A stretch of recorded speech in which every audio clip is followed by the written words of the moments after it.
Today we're setting off to do the impossible, something that before very recently, I didn't even feel very motivated to try again. But some major changes have happened recently, and because of it, we're going to be trying to collect every single dungeon exotic in one stream in under 24 hours. But there's a twist. Normally our challenges we do with multiple accounts because of our challenges being Pokemon challenges. But today we're going to be trying to collect all 7 dungeon exotics in under 24 hours, but on one account. If you end up liking this video, make sure to hit the like button, and if you're new, go ahead and subscribe as we'd love to have you. And if this video hits 5,000 likes, we'll attempt this again when the next dungeon comes out in one of the Final Shape episodes. Also, I'll be live at twitch.tv/cbgray doing more challenges like these, so if you want to see them live, make sure to come check us out. Lastly, I made a Patreon. If any of you guys are interested in seeing my challenges early or choosing what other challenges I do, make sure to hit the link down in the description. I'll also make sure to shout out your names at the end of each video as well. With all that out of the way, let's establish which exotics actually equal dungeon exotics. We are counting each dungeon exotic that's actually tied to a dungeon. This means Wishender, Xenophage, Galahorn, Heart Shadow, Hierarchy of Needs, Navigator, and Buried Bloodline. We also can't forget about the Prophecy dungeon exotic as well. Oh wait, there is no exotic in the dungeon. Comment below what exotic you would have liked to see tied to the Prophecy dungeon if there would have been one. With that explanation out of the way, it's time to get into this challenge. Let the hunt for the yellow squares commence! I hope you enjoy. I jump right into the first dungeon ready to confront this challenge head on. Just kidding.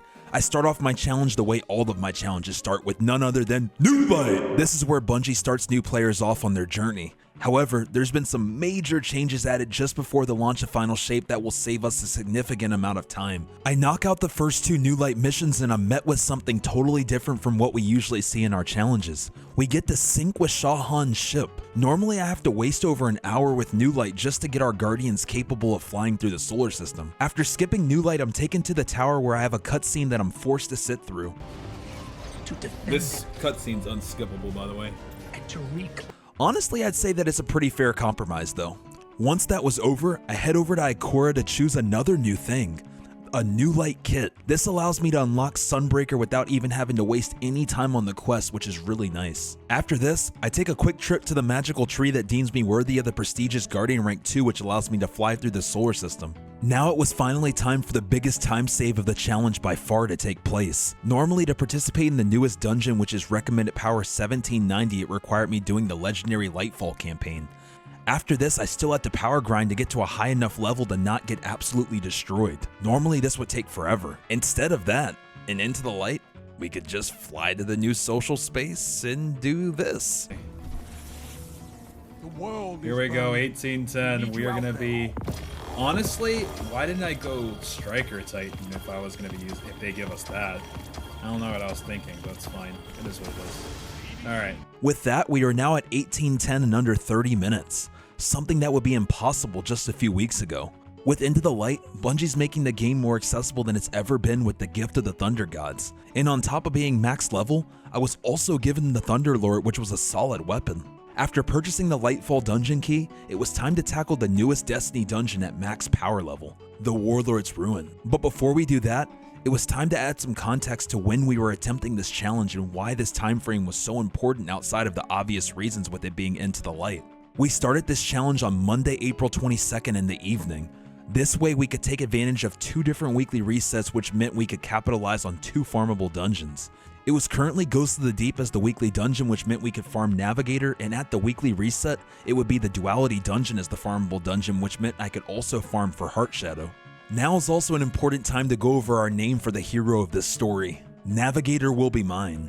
I've failed this challenge over and over and over and over and over and over and over again because of this one weapon that hates my existence with a passion in everything that I stand for. The Navigator has refused to drop on my main account or any of my alt accounts that I've made for these types of challenges. Every challenge has ended the same, and if you want to watch my suffering, I'll link my dungeon challenge so you can see how the last one ended. This time it was personal, and I knew once we got to Ghost of the Deep, the gloves were going to be coming off. First things first though, to make our plan work of doing all this on one account, we needed to first get Buried Bloodline. This meant that it was time to dive into Warlord's Ruin. We kicked things off only a little more than half an hour into the challenge. We collect each bone along the way. If we collected all of them, we could claim a triumph that would boost our RNG. Funny enough, I was still only at Guardian rank 2, which meant I couldn't claim triumphs even if I wanted to. We'll complain about Guardian ranks a little bit later, but for now, I decided that my first run I would collect all of the bones, and then if we failed, I would grind to get to Guardian rank 3 so I could claim the triumph for my second attempt. With that out of the way, we pushed forward and were met with the first boss that we beat pretty easily. I'm so happy about being at max power because without it, we would be getting absolutely creamed right now. Next, we had to break out of jail, which was such a fun experience the first time. We also got the rocket pistol for our efforts. After collecting a few more bones and some failed jumps along the way, Wait, why? No. That sucked. it was time to face the ogre, Locust of Wailing Grief. Maybe I'll name myself CB of Wailing Grief if I end up failing this challenge. All jokes aside, we beat the ogre in 2 phases and it was time to continue pressing forward. We collect the remaining bones outside of the final one that requires beating the meatball boss, once again being taunted by some very unfortunate jumps. Say, cause it's like, oh, well, that was short-lived.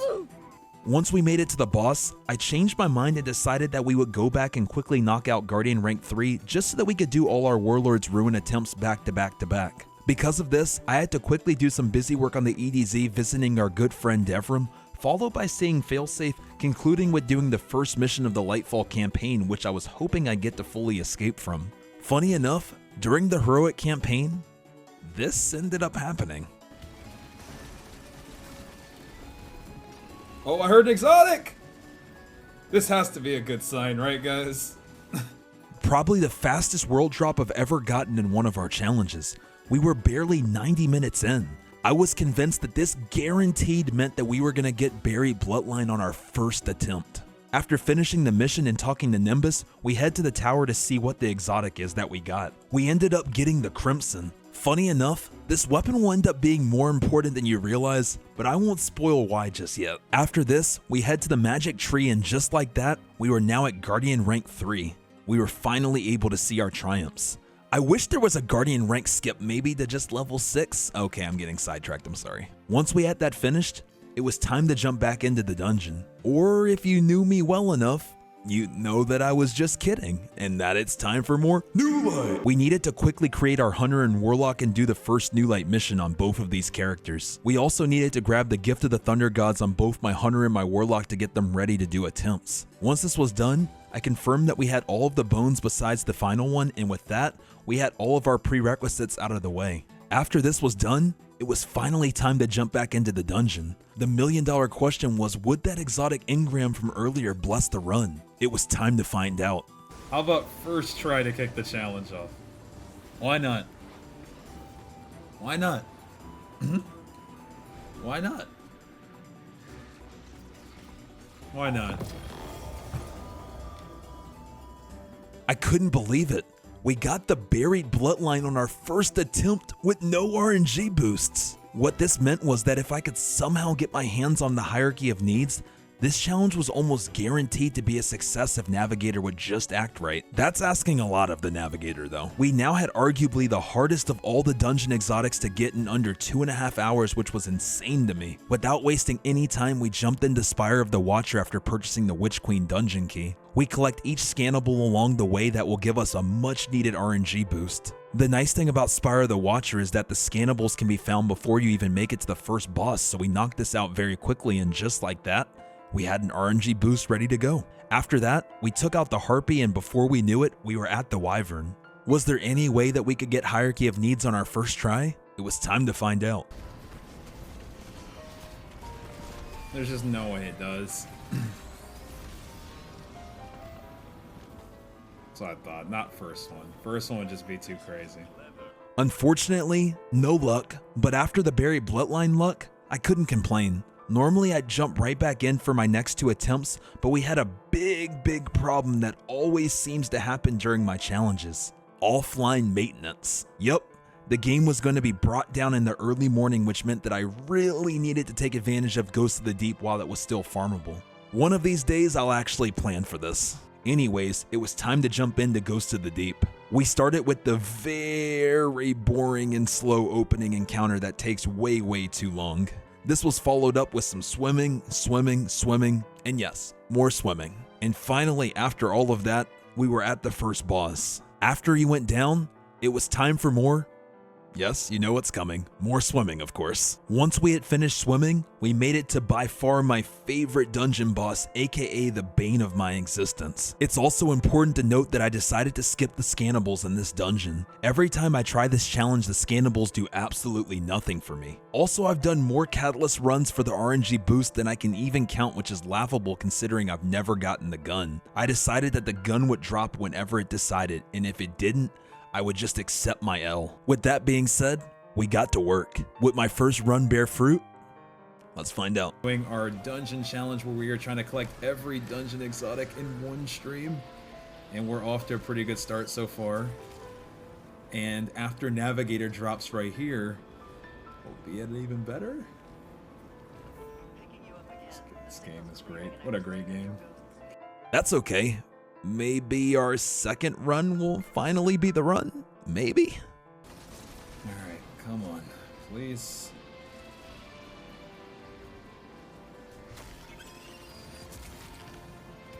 Just drop, please. I've never gotten it. Just on one of these accounts, I gotta get lucky eventually, right? Surely the third, right? You would just assume that I have to get lucky soon. Just assume. Just assume I gotta get lucky. Eventually you gotta get lucky. I just don't know when. We were now past the 5-hour mark. I honestly don't understand. I've made so many alt accounts, and you would just think that eventually I'd be due to get lucky. But for some reason, Navigator just hates me. Clearly we were gonna be here for a while. All I could do is just keep trying and pray that I would finally conquer the final boss that the Navigator is before the offline maintenance. It was time for the gloves to come off. Here we go.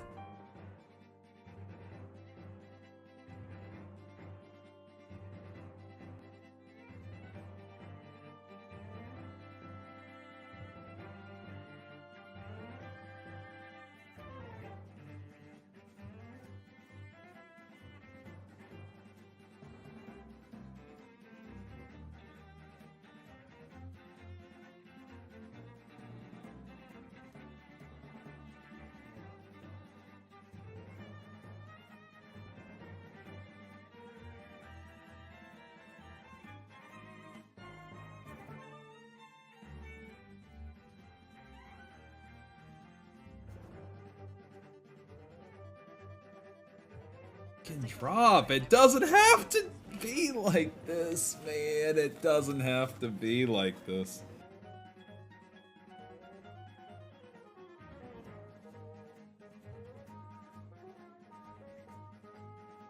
Please, please. This game is great.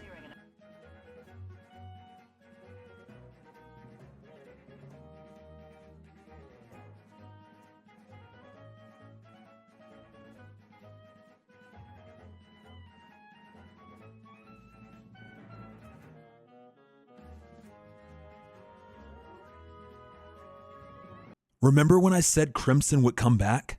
Well, funny enough, right before the run, Mr. Snazzy Rock jumped in and guaranteed me that this run would be the run. And honestly, this was looking like a very promising start. This has to be a sign. Come on, please. We got the Crimson Catalyst. I'm throwing it on. I'm gonna use it. I'm gonna use it. I decided that the final blow to Samuma had to be with the Crimson. It got me my buried bloodline, and now it would be what would get me Navigator as well. All that was left to do was to deliver the final blow with Crimson. Would this be the final missing puzzle piece to solve the puzzle that is Navigator? It was time to see. Becca, we got time. We got time. We got time. Come on, Crimson, do your thing. Alright, here we go. There we go. This is it. This story would be too perfect. It'd be too perfect. Come on, please. Come on. Please.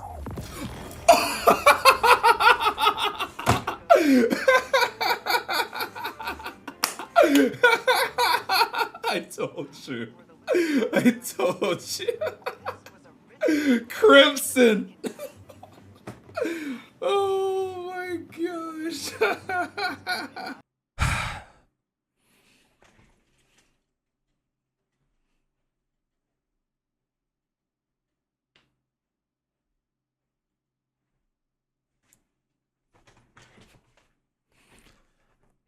You're telling me, after hundreds of attempts, on multiple accounts, and tons of pain, and tons of suffering, that all I needed to do was just shoot the boss with Crimson?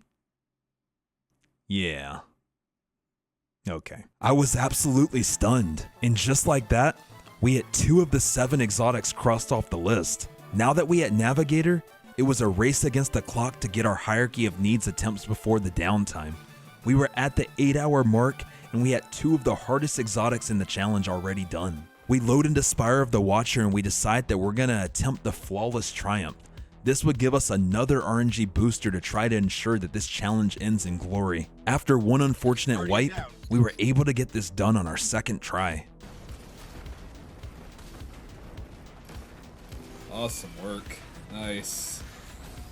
Oh, nicely done, guys. Spire of the Watcher flawless. We did it, guys. We did it. I did this run on my Titan, so this wasn't an actual attempt at hierarchy of needs. I wanted to make sure that each attempt had the RNG boosters that we were going for. Surely now that we had 2 RNG boosts, our 2nd run would bear fruit. Let's see what happened. No, I'm stuck reloading. Thank you. Please. Not this one, but that's fine. I got one more. Unfortunate, but we still had one more run before the reset, and I was sure this was going to be the run. If it was, this challenge was going to be a guaranteed success. If it wasn't, this was going to get very, very scary after the reset. We loaded in for our 3rd attempt, and here was my fate. Please. No, cowboy hat. Oh. Well, it's going to be an interesting post-reset. Well, I guess all our luck went to the Berry Bloodline and Navigator. No matter. I had a tiny bit of time left before the downtime, so I decided to speed run through the Wishender quest, which meant that it was now time to buy Forsaken. The quest starts off at the kiosk in the tower, which is much different from the way it operated back in the day. Once we had it picked up, all we needed to do was quickly stop by Petra, and then it was time to jump into the Shattered Throne. We clear the first part of the dungeon, making sure to grab the orb at the end and slamming it into the statue to spawn the Minotaur. We make quick work of it, finishing the first part of the quest. After that, we grab the orb by the beams, making sure not to fall off, followed by grabbing the orb in the very next room as well. Next, it was onwards to the secret room to kill the small mini-boss to get our next token. Finally, all that was left was killing the invisible Minotaur, slamming the orb, and killing the secret ogre to knock out our final step in the quest before we could claim our prize. Actually, I meant to say that the next step was a secret step where you get kicked out to your desktop screen. Oh, am I gonna crash?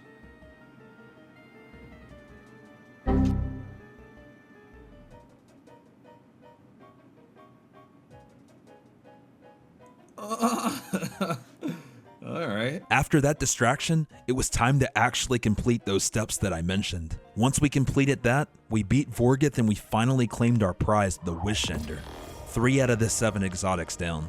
It's also really funny seeing the Exotic Journey trophy pop up for collecting 15 Forsaken weapons and armor pieces after doing our Platinum Challenge in one stream video. If you haven't checked that video out, I highly recommend it, as I think you guys will get a kick out of it. Next, it was on the Xenophage. We were past the 10-hour mark and maintenance was going to be starting super soon, so I wasn't sure if we were going to be able to get this done. It was time to lock in. We only had an hour left, so it was going to be a race against the clock, and every single second was going to count.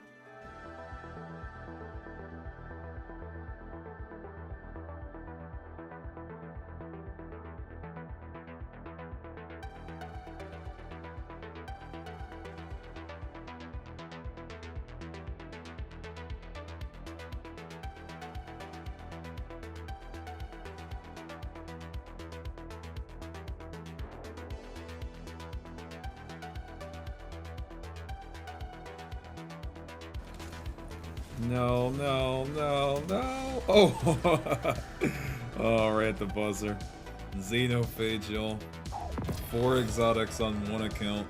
And just like that, we had 4 out of the 7 dungeon exotics in just 11 hours. We were absolutely cooking so far in this challenge. Just in time too, as 20 minutes later we were kicked out of the game and maintenance started. I went and got some breakfast tacos in the meantime, which ended up being amazing, by the way. By the time we got back into the game, we were past the 15-hour mark. We lost so much time, and we were going to be losing even more time due to something that was actually very good. We got sponsored by Bungie, and I got to host a 3v3v3 onslaught challenge with a bunch of amazing creators, and Bungie gave me the creative freedom to run the challenge the way that I wanted to. Big shout out to Bungie on that, as I really appreciate them and you guys for making that possible for me. Also, we kind of decided that whoever lost would get an egg splat on their head, and I unfortunately lost, and I don't know why I agreed to that in the first place, so yeah, this is what happened. 5. Ah! That actually just went everywhere. Bro, come on. Overall, this was super fun though, and I really have you guys and Bungie to thank, so I really just want to say thank you again. And also, we'll continue to have Twitch drops active on my channel every single Tuesday if you guys want to stop in at the reset and take advantage of some new emblems that are dropping each week. Anyways, once this was over, we were now at the 19-hour mark. Now I know what you're thinking. Why would I count the 8 hours of time that the game was offline or the time that I was doing my sponsored segment? Well, I have a very strict rule that I always follow no matter what happens. Once the timer starts, it never stops. I don't care if my power goes out, I don't care if the game goes offline, whatever the case may be, once the clock starts, it doesn't stop. This meant that I now only had 5 hours left to complete this challenge. I do the first Spire of the Watcher run with the egg still on my head, by the way, hoping that it'll give me good luck. With the first run of excellent RNG? Let's find out. Really? Excellent RNG? Who wrote this? Surely this wasn't me. Yeah, it was me. I'm sorry, I'll see myself out. Anyways, let's see what happened. Egg on the head the first time.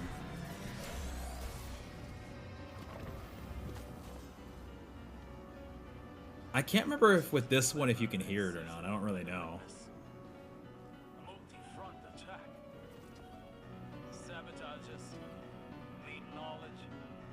Not the first. The first run failed us, but surely the second one would be the one with 2 times RNG boosts. Here's what happened. Please. The story would just be too perfect. Please. The story would be too perfect if this just drops. This was a clever incision by the witness. Multi-front attack.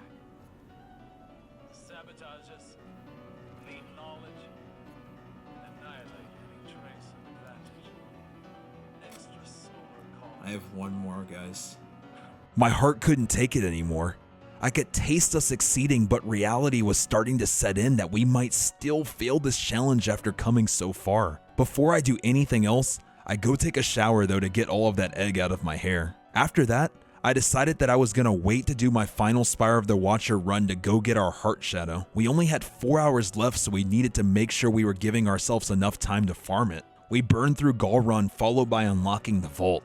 With almost no effort, we find ourselves at Keitel. Would this weapon come fast, or would we get the RNG we got for my all exotic challenge? If we couldn't get this weapon with enough time to also do the Galahorn quest as well as doing our final Hierarchy of Needs attempt, it wouldn't matter anyways, as this would all be for nothing. It was time to see how lucky we really were. Cue the music.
Finally, after 16 painful runs, the Heart Shadow was ours, bringing us up to 5 out of the 7 dungeon exotics in just a little over 22 hours. There was no time for celebrations. I needed to purchase the 30th anniversary so we could jump into the grasp of avarice that we needed to claim our Galahorn. We burn through the opening encounter as fast as we can, and then we make our way to the Ogre. After a few rotations, we take him down and we're off to the Sparrow racing section. Unfortunately, my Sparrow is absolutely awful since my character is so new, so this was extremely painful. After this, it was time for our extremely slow servitor encounter that was bleeding our time fast. Once we got through all of that, we made our way to the final boss with the timer just shy of the 23-hour mark. We dive right in and we get to work as there's no time to waste. It takes us 2 DPS phases, but that's not a problem as we take down Captain Avarok. When we do, we're rewarded with the Wolfpack round kicking off our Galahorn quest. After this, the quest told us to speak to Shah Han, who tells us to get more Wolfpack rounds by killing powerful Fallen.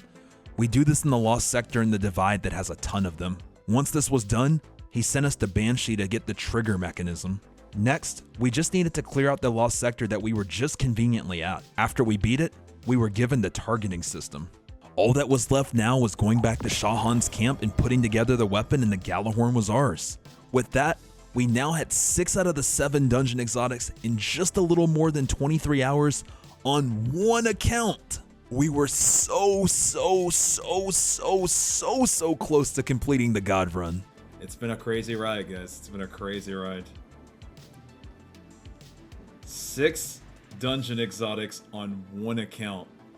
Navigator, Wishender, Buried Bloodline, Galahorn, Xenophage, and Heart Shadow. Before we go any further, I want to recap everything so far. We got Buried Bloodline in just 1 run. We got Navigator in 11 runs. We got Heart Shadow in 16 runs. We got Wishender, Xenophage, and Galahorn all in 1 run respectively since their quests. And right now, we had 5 fails in Hierarchy of Needs. Everything was going to come down to 1 final run. We had 50 minutes left, so we had plenty of time as the Wyvern doesn't take much time at all. I loaded in and I got ready to face my fate head on. I can't lie, I was really nervous. If we completed this, we would be the first to get every single dungeon exotic from scratch in 1 stream in 24 hours on 1 account. I didn't want to fail when we made it this far. It was time to see how this challenge would end. Would it end in glory? Or would it end in absolute failure? It was time to see. We loaded in, and here's what happened. One more. There we go. All right. We did everything to try, guys. All we can do now is pray. Please. Please. Please. Please. Please. No. No. No. No. No. No. No, we were so close. We were so close. Pain. Absolute pain. I didn't even know what to say. I was absolutely heartbroken. We had come so far and had such a good attempt, just to still fail. I was feeling like I let you all down, which really hurt. But we did learn a lot. 1, Into the Light was the best thing by far that's ever happened to my challenges. 2, I'm still not quite sold on RNG boosts.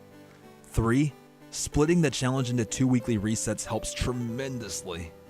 And 4, despite us failing, this proved to me that the God Run of getting every single dungeon exotic in 24 hours, in 1 stream, on 1 account is 100% possible. And I want to try again in final shape. I know you guys know that I think the God Run is possible, but what do you think? I'll be live hopefully attempting this again at twitch.tv/cbgray if you want to check it out. I really hope you enjoyed the challenge, and if you did, liking and subbing is appreciated, and thank you to those who checked out the Patreon as well. Big shout out to you all for supporting my videos. And just like that, this concluded the story of how I almost collected all of the dungeon exotics in one stream in under 24 hours on one account. Thanks for watching.